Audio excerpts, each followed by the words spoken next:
Here's a rewritten and rephrased version of the article with the same core message but clearer structure and refined wording. Trump officials accidentally leak war plans in group chat with journalists. A shocking report from The Atlantic has revealed that several high-profile members of the Trump administration, including Pete Hegseth, J.D. Vance, Tulsi Gabbard, Marco Rubio, and John Ratcliffe, were discussing military strategies over the encrypted messaging app Signal. The twist: they mistakenly included The Atlantic's editor in their private chat. This blunder has ignited a major controversy, raising questions about the security practices of Trump's team. Critics have pointed out the irony, given the Republican Party's past outrage over Hillary Clinton's email server. The fallout has been swift, at least among those who genuinely care about national security breaches.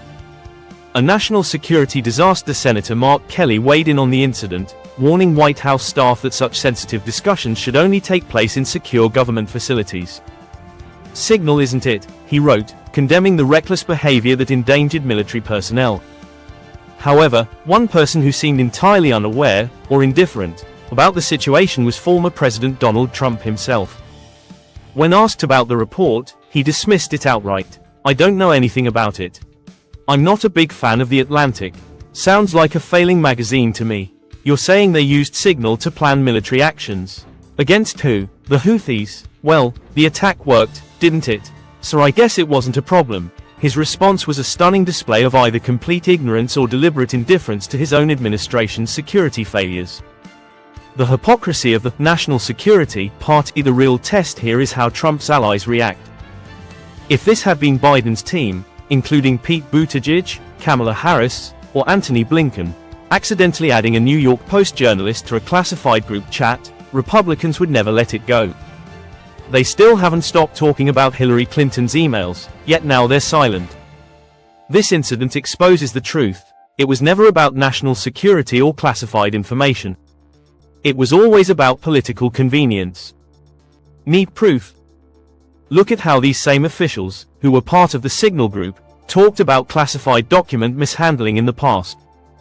1. Pete Hegseth, 2016, mishandling classified material endangers lives. If it were anyone but Hillary, they'd be in jail. 2. Marco Rubio, no one is above the law. We will hold people accountable. 3. John Ratcliffe, the Espionage Act still applies. There must be consequences. 4. Tulsi Gabbard, last week. Unauthorized leaks of classified material are a crime and should be prosecuted.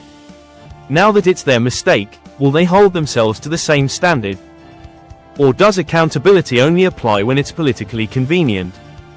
A party that stands for nothing. The modern Republican Party constantly contradicts its own supposed values.